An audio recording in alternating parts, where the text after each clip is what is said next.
Hello दोस्तों, आपका स्वागत है हमारे चैनल चैंपियन जैद पर। मैं हूं आपका दोस्त मोहम्मद जैद। और दोस्तों आज मैं शुरू करने वाला हूं 5th चैप्टर का ही नेक्स्ट पोएम। ठीक है, बेसिकली इसमें 2 पोएम हैं। ठीक है, 2 कविताएं हैं। पहला गुरुबानी, गुरु के बोल, और दूसरा वृंद के दोहे। ठीक है, ये दोहे हैं आपके। ठीक है, इनके लेखक हैं वृंद जी। तो उनके बारे में पहले थोड़ा सा जान लेते हैं। माना जाता है कवि वृंद जी का जन्म 1643 को मथुरा में हुआ। ठीक है, मतलब श्योरिटी नहीं है, बट ऐसा माना जाता है कि 1643 में इनका जन्म हुआ था। रीतिकालीन परंपरा के अंतर्गत आपका नाम आदर के साथ लिया जाता है। आपका पूरा नाम वृंदावन दास है। ठीक है, तो वृंद जी का पूरा नाम क्या है? वृंदावन दास है। और रीतिकालीन परंपरा, ठीक है, जो बेसिकली ट्रेडिशनल जो परंपराएं हैं, ठीक है, उनमें जो इनका नाम है काफ़ी आदर के साथ लिया जाता है। मतलब बेसिकली वहाँ पे जो मतलब बेसिकली जैसे हम ऐसा कहते हैं ना कि क्रिकेट में धोनी का नाम रिस्पेक्ट से लिया जाता है, तो उसी तरीके से रीतिकालीन परंपरा के अंतर्गत इनका नाम आदर के साथ लिया जाता है। मतलब बेसिकली वहाँ पे इन्होंने एक अच्छा रोल प्ले किया, वहाँ पे इनको लोग अपना आदर्श मानते हैं। ठीक है, और इनका पूरा नाम क्या है? वृंदावन दास जी।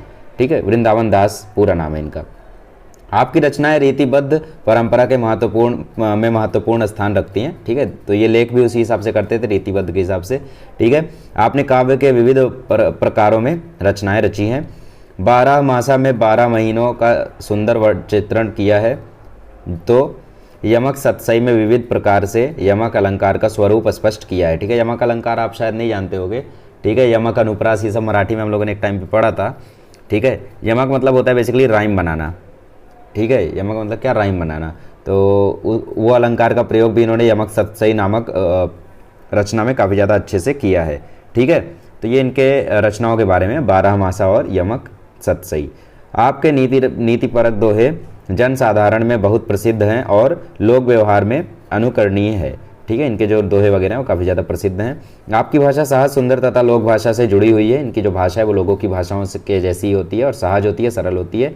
ठीक है, हाँ हो सकता है अब ये दोहे ना समझ पाओ क्योंकि लोकेलिटी की भाषा है ये सब। ठीक है, अब हमने जो हिंदी पढ़ी है वो अलग हिंदी है।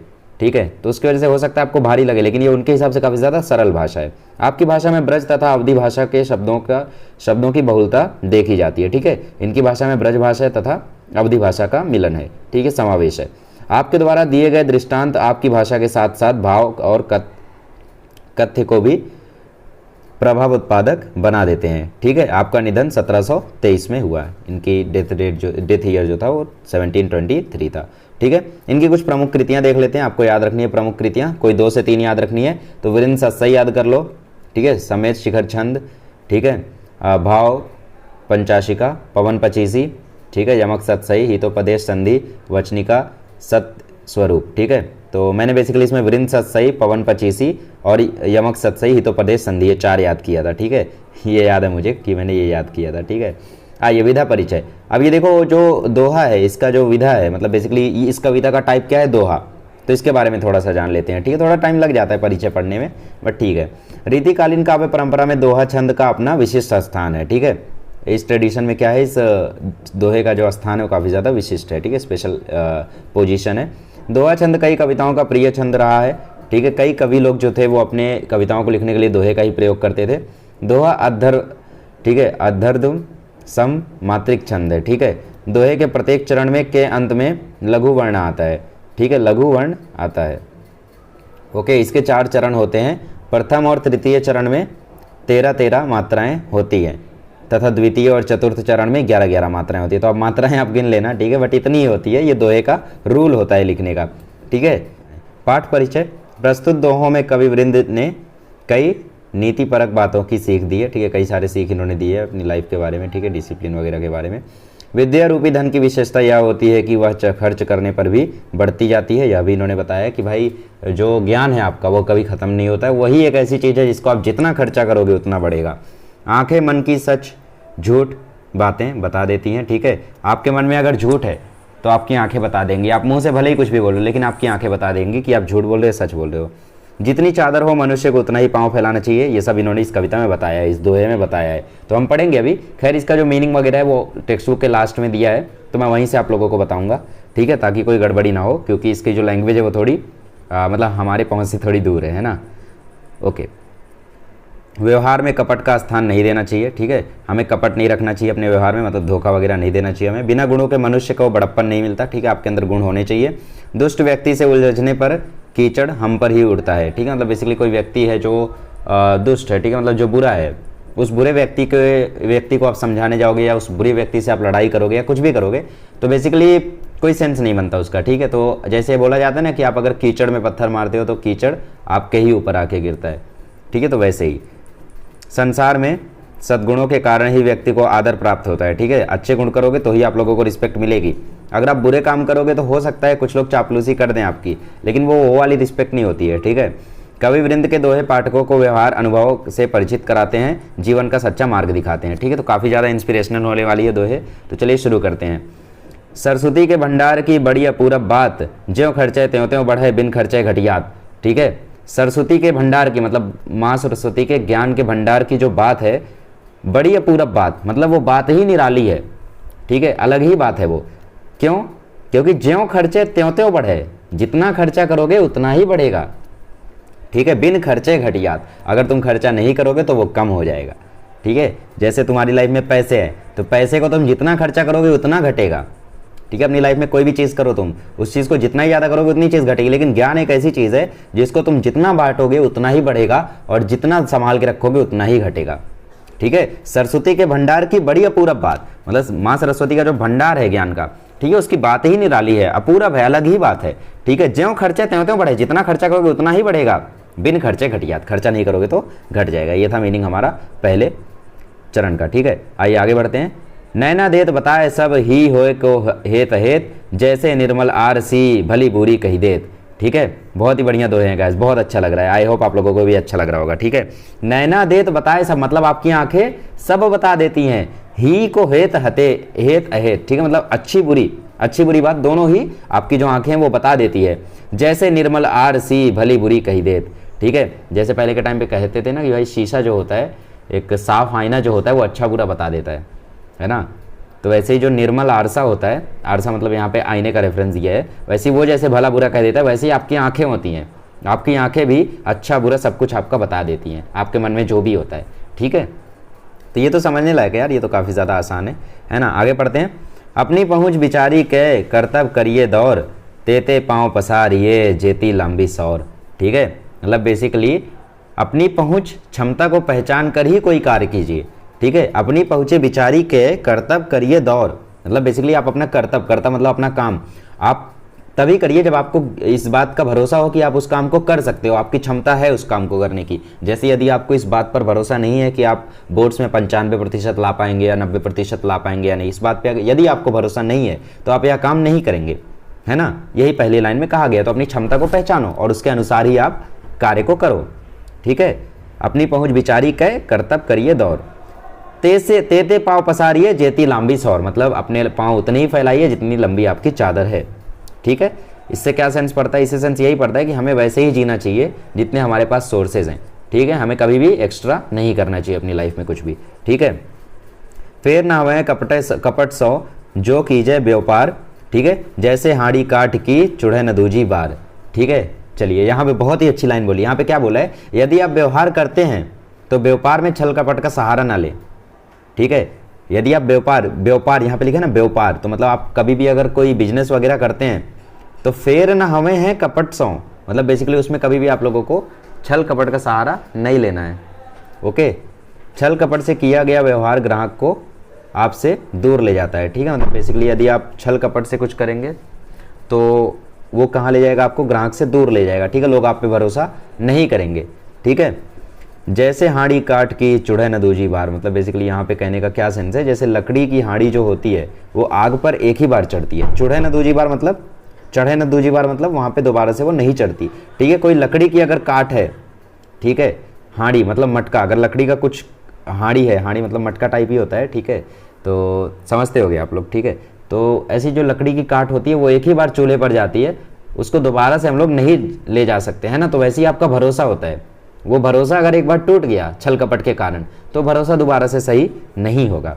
कितनी इंस्पिरेशनल लाइन्स है, आई होप आपको अच्छे लग रहे होंगे।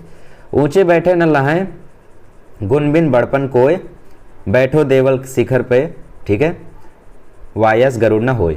यहाँ पे क्या उनका कहने का मतलब है? यहाँ पे देखो, ऊंचे बैठो न लहाएं गुण बिन बड़पन कोई, मतलब बेसिकली उस ऊंचे स्थान पर बैठने से बिना गुणे वाला कोई भी व्यक्ति ठीक है, बड़ा नहीं बन जाता। मतलब बेसिकली कोई ऐसा व्यक्ति है जिसके पास क्वालिटीज़ नहीं है, समझ लो कोई एक बिजनेसमैन है, उसका एक बेटा है, ठीक है, वो बेटा बहुत ही ज़्यादा लापरवाह है, उसने अपनी लाइफ में बहुत सारी गलतियां की हैं, कभी कुछ नहीं पढ़ा, ठीक है, उसके पास कोई क्वालिटी नहीं है। अब उसके बिजनेसमैन पापा जो थे वो रिटायर हो गए, ठीक है, रिटायर हो गए तो ऑब्वियसली पूरा सब कुछ जो बिजनेस होगा वो बेटे के हाथ में आ जाएगा। तो बेटा तो वैसे अच्छी जगह पर बैठ गया है ना, अच्छी जगह पर बैठ गया, ऊंचे बैठे ना लाए, मतलब बेसिकली ऊंची जगह पर बैठ तो गया, लेकिन उसके पास अगर कोई गुण ही नहीं है तो क्या वो बड़ा व्यक्ति बन जाएगा ना, वो बिजनेस डुबा देगा अपने पापा का, है ना। अच्छा, अब यहाँ पे उन्होंने अपनी एक लाइन बोली है। अब जो आप देख रहे हो कब से दोहे में कि पहली लाइन में वो बताते हैं और दूसरी लाइन में वो उसको एक चीज से रिलेट करवाते हैं। जैसे यहाँ पे इन्होंने व्यवहार को हमारी लकड़ी की काठ से कंपेयर करवाया है ना, हाड़ी से कंपेयर करवाया है ना, और ऊपर जैसे उन्होंने अपनी क्षमता को किससे कंपेयर करवाया, चादर से, है ना। तो वैसे यहाँ पे इन्होंने किससे कंपेयर करवाया, बैठो देवल शिखर पर वायस गरुड़ न होए। यहाँ पे वो क्या कहना चाहते हैं, बिल्कुल ठीक वैसे ही जैसे मंदिर के शिखर पर बैठने से कौवा गरुड़ नहीं बन जाता, ठीक है। मतलब बेसिकली मान लो कोई एक मंदिर है, उसके शिखर पर कोई कौवा बैठा है तो वो गरुड़ थोड़ी ना बन जाएगा, है ना, भले ही वो शिखर पर बैठे, लेकिन क्या वो उससे गरुड़ बन जाएगा ना। देवल मतलब क्या, मंदिर, ठीक है, वायस मतलब कौवा। ओके, आइए नेक्स्ट। ओके 11 मिनट हो गए तो काफ़ी टाइम है अपने पास। उद्यम कभू न छाड़िए, ठीक है, पर आशा के मोद, गागरी कैसे फेरिए उन्यों देखी पयोद, ठीक है। यहाँ पे उनके कहने का क्या सेंस है, बेसिकली वो कहना चाहते हैं दूसरे के भरोसे अपना कार्य अथवा व्यवसाय छोड़ देना उचित नहीं है, ठीक है। उद्यम कभू न छड़िए पर आशा के मोद, मतलब किसी और के ऊपर अपना काम कभी भी मत छोड़िए। देखो जैसे अब मुझे पता नहीं आपको कैसा फील होता है, बट अगर मैं अभी अपने किसी दोस्त को कुछ बोलता हूँ ना कि भाई तुम क्या ये कर सकते हो, ठीक है, वो भले हाँ बोल देते हैं, हाँ ठीक है मैं थोड़ी देर में कर दूंगा या कल कर दूंगा या फिर मतलब ठीक है मैं कर देता हूँ, मुझे भरोसा नहीं होता है। मेरा कोई भी काम हो, मुझे पसंद है कि उस काम को स्वयं मैं करूँ, ठीक है। हाँ वो होमवर्क कराना हो, कुछ भी हो, ठीक है, चाहे वो कुछ भी हो, कुछ भी रहने दो, बट अगर मेरा काम है तो मुझे खुद ही करने पर अपने आप के ही ऊपर भरोसा होता है और किसी पर भरोसा नहीं होता है, ठीक है।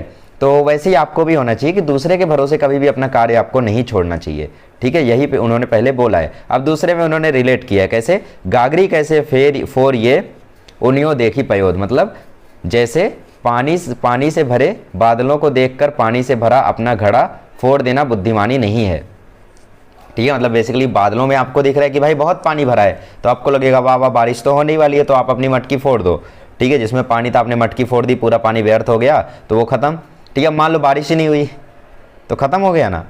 तो यहाँ पे आपने क्या किया, आपने पानी को बादल के भरोसे छोड़ दिया। ध्यान से समझ रहे हो, रिलेट कर पा रहे हो, क्या रिलेट करना चाह रहे हैं हम लोग। पहले लाइन में वीरेंद्र जी ने कहा कि आपको कभी भी दूसरे के ऊपर भरोसा करना नहीं चाहिए, ठीक है, दूसरे के ऊपर अपने काम को नहीं छोड़ना चाहिए, बेसिकली भरोसा नहीं, ठीक है, दूसरे के ऊपर अपना काम नहीं छोड़ना चाहिए, ये कहना चाहते हैं वो, ठीक है, भरोसे की बात नहीं यहाँ पे। तो जैसे दूसरे के ऊपर अपना काम नहीं छोड़ना चाहिए, वैसे उसको किससे रिलेट किया इन्होंने कि भाई जैसे एक बादल में अगर पानी भरा हुआ है, ठीक है, बारिश का मौसम हो रहा है, तो क्या तुम मटकी फोड़ देते हो कि नहीं अब तो बारिश होने वाली है, अब तो मटकी भरने की क्या ही जरूरत है, ऐसा नहीं करते हो ना, बिल्कुल। तो वही इन्होंने यहाँ पे रिलेट किया है कि आप जैसे बादल के भरोसे नहीं बैठते, वैसे आपको अपना कार्य भी दूसरे के भरोसे नहीं छोड़ना चाहिए, ठीक है। नेक्स्ट लाइन, कछु कहीं नीच न छड़िए, ठीक है, भलो न वाको संग, पाथर डारे कीच में उछरी बिगाड़े अंग।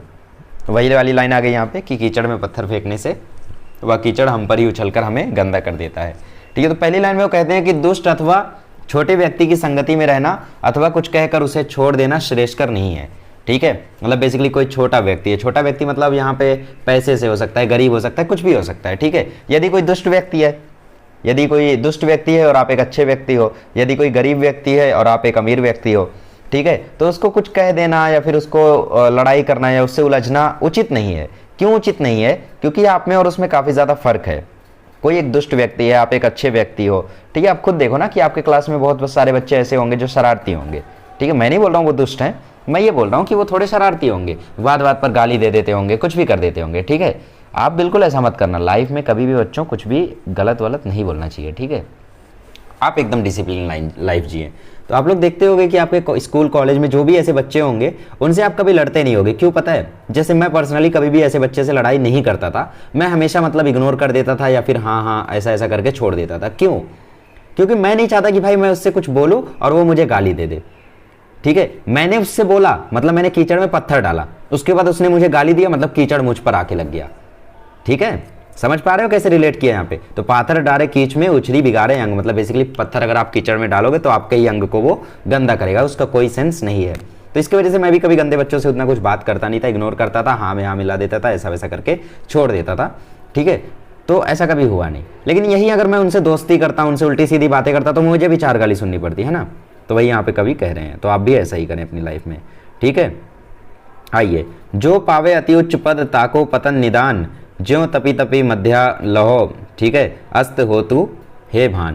मतलब बेसिकली कवि यहाँ पे यह कहना चाह रहे हैं कि जो ऊंचाई पर उच्च पद पर पहुंचता है उसके नीचे उतर आना भी उतना ही स्वाभाविक है। ठीक है, जो पावे अति उच्च पद ताको पतन निदान, ठीक है, जो जितना ऊंचा पद पाता है नीचे आना उतना ही तय होता है, स्वाभाविक होता है, नेचुरल है। ठीक है, जैसे आप लोग इस चीज़ को हर जगह रिलेट कर सकते हो कि भाई देखो, एक टाइम होता है कि किसी चीज़ का बहुत क्रेज होता है, गेम्स ले लो, एक टाइम पे गेम्स का क्रेज था। आज छोटे छोटे बच्चों को मैं देखता हूँ गेम्स छोड़ के वो रील्स में बिजी हैं, थोड़े टाइम बाद रील का क्रेज खत्म हो जाएगा। हो सकता है आप ये वीडियो तब देख रहे हो जब रील का क्रेज खत्म हो चुका है ना। तो ऐसा क्रेज आता रहता है, उतरता रहता है। तो बेसिकली एक टाइम के लिए इंसान ऊंचाई पर जाता है, फिर नीचे उतर जाता है ना। नीचे नहीं उतरता है तो कांस्टेंट हो जाता है। तो ये स्वाभाविक चीज़ है, इससे घबराना नहीं चाहिए। अब जैसे आप इस चीज़ को भी देख सकते हो, चैनल से देख सकते हो। जैसे हमारा चैनल है, एग्जाम टाइम पे काफ़ी ज़्यादा ऊंची जगह पर चले जाता है, मतलब बेसिकली बहुत तगड़े व्यूज़ आते हैं, बहुत ही अच्छा इंटरेक्शन होता है, बहुत सारे स्टूडेंट्स हमारे साथ कनेक्ट हो जाते हैं। एग्जाम खत्म होते ही नीचे आ जाते हैं हम, है ना। तो बेसिकली ये स्वाभाविक है। जैसे दोपहर के बाद जो शाम आती है, जो सूरज डूब जाता है, ठीक है, दोपहर में कैसा एकदम तपा हुआ सूरज रहता है और शाम में सूरज एकदम अस्त हो जाता है, डूब जाता है। तो वैसे ही इंसान जैसे ऊंचाई पर जाता है वैसे नीचे आता है। जैसे दोपहर के बाद शाम आती है, रात के बाद सुबह आती है, वैसे ये चीज़ भी काफ़ी ज़्यादा स्वाभाविक है। ठीक है, जो जाको गुण जान ही तो तीही आदर देत, कोकिल अम्बही लेत है काग निबौरी लेत। मतलब बेसिकली यहाँ पे कोयल और कौवे के बारे में कहा गया है। क्या कहा जा रहा है यहाँ पे कि जिसके पास गुण होते हैं उसी के अनुसार उसे आदर प्राप्त होता है। ठीक है, मतलब बेसिकली आपके पास कुछ क्वालिटी है तो आपको वैसे रिस्पेक्ट मिलेगी। आप यदि अच्छा गाते हो, अच्छा नाचते हो, ठीक है, आप अच्छी पढ़ाई करते हो, मार्क्स अच्छे लाते हो, तो आपको ऑब्वियसली काफ़ी ज़्यादा रिस्पेक्ट मिलती होगी आपके स्कूल में। ठीक है, तो जैसे इसको आप किससे रिलेट किया उन्होंने, इसको उससे रिलेट किया कि भाई जैसे मधुर वाणी वाली जो कोयल होती है, ठीक है, मधुर आवाज़ वाली जो कोयल होती है उसको आम प्राप्त होते हैं। ठीक है, और कर्कश ध्वनि वाले जो कौवे होते हैं उनको निबौरी मिलता है। निबौरी मतलब नीम का फल। ठीक है, बेसिकली इसको हम लोग कुछ और बोलते थे नीम के फल को। ठीक है, तो फिलहाल आप लोग निबौरी समझ सकते हो, नीम का जो फल आता है ना उसको हम लोग बोलते हैं। तो जैसे एक कोयल होती है उसको आम प्राप्त होता है, क्यों? क्योंकि उसकी आवाज़ बहुत ही ज़्यादा अच्छी है। अब एक कौवा है, बेसुरा गाता है एकदम, तो उसको क्या प्राप्त होता है? नीम का फल प्राप्त होता है। ठीक है, तो इसको रिलेट करके उन्होंने कहा है, आप अकारज आपनो करत कुबुद के साथ, पाए कुल्हाड़ी आपने मारत मूरख हाथ। ठीक है, मतलब बेसिकली कभी यहाँ पे ये कह रहे हैं कि अविवेक के साथ किया गया कार्य स्वयं के लिए हानिकारक सिद्ध होता है। ठीक है, मतलब बिना ज्ञान के आप लोगों को कोई भी कार्य नहीं करना चाहिए। आप अकारज आपनो करत कुबुद के साथ, ठीक है, कोई भी बिना ज्ञान के साथ आपको कोई भी काम नहीं करना चाहिए। इसका मतलब ये वैसे ही है जैसे कोई मूर्ख इंसान, ठीक है, अपने पैर पे कुल्हाड़ी मार दे। ठीक है, ये वैसे ही हो गया। मतलब जैसे बेसिकली आपको किसी चीज़ के बारे में कुछ ज्ञान नहीं है फिर भी आप वो काम करने जा रहे हो, तो ये उसके बराबर है जैसे आप खुद के पैर पे कुल्हाड़ी मार रहे हो। ऑब्वियसली आप वो काम बिगाड़ दोगे, है ना, तो आपको वो काम नहीं करना चाहिए। लास्ट वाला देखते हैं हम लोग, कुल कपूत जानो पैर पर लखी शुभ लक्षण गात। ठीक है, होनहार बिरवान के होत चीकने पात। ठीक है, यहाँ पे कभी क्या कहना चाह रहे हैं कि भाई पालने में बच्चे के लक्षण देखकर ही उसके अच्छे बुरे होने का पता चल ही जाता है। ठीक है, मतलब बेसिकली जैसे कोई बच्चा पैदा हुआ तो उसको झुलाने के लिए जो पालना होता है ना, उसमें हम लोग अगर उस बच्चे के लक्षण देखेंगे तो हमें पता चल ही जाएगा अच्छा है बुरा है कैसा है। ठीक है, तो उसके लक्षण देखकर ही हम लोग अच्छा बुरा पता कर सकते हैं। ये वैसे ही है जैसे एक अच्छी बीज का पौधा हम लोग अज्यूम कर सकते हैं। जैसे आपको मार्केट में बोला जाता होगा कि भाई ये उत्तम बीज का पौधा है। उत्तम बीज का मतलब क्या है कि इससे जो पेड़ आएगा वो काफ़ी ज़्यादा स्वस्थ आएगा, है ना। तो उत्तम बीज का जो पौधा होता है उसके पत्ते चिकने होते हैं, अर्थात स्वस्थ पाए जाते हैं। होनहार बिरवान के होत चिकने पात। चिकने पात मतलब बेसिकली जो पत्ते होते हैं काफ़ी ज़्यादा चिकने होते हैं। ठीक है, तो जैसे एक बच्चे का हम लोग लक्षण देखकर बता सकते हैं अच्छा होगा बुरा होगा, ये वैसे ही हम लोग रिलेट कर रहे हैं कि जैसे एक बीज को देख के हम लोग बता सकते हैं कि भाई इसका पेड़ कैसा होगा, है ना, वृंद सत्सई संग्रह से। तो बेसिकली ये वृंद सत्सई से आप लोगों को उठाकर दिया गया है। यहाँ पे कुछ शब्दार्थ है जो वैसे तो मैंने आप लोगों को बता दिया कि भाई जैसे सरस्वती मतलब माँ सरस्वती, सौर मतलब चादर, लहाय मतलब लेना, उद्यम मतलब प्रत्यन्न, ठीक है, प्रयत्न, पाथर मतलब पत्थर, अम्बही मतलब आम, कर्तव्य मतलब कार्य बताया ही था, काठ मतलब लकड़ी बताया था, वायम मतलब कौआ, पयोद मतलब बादल, तिही मतलब उसे, निबौरी मतलब नीम का फल। ठीक है, तो ये हो गया हमारा वृंद के दोहे। आगे बढ़ते हैं और अभी हम लोग नेक्स्ट चैप्टर करेंगे पाप के चार हथियार। ये यहाँ पे जो आपको अलंकार दिया हुआ है ना, ये यहाँ से कर लेना, एग्जाम में यहीं से आएगा और कहीं से नहीं आएगा। ठीक है, चलिए मिलते हैं अगले लेक्चर में। Thank you so much.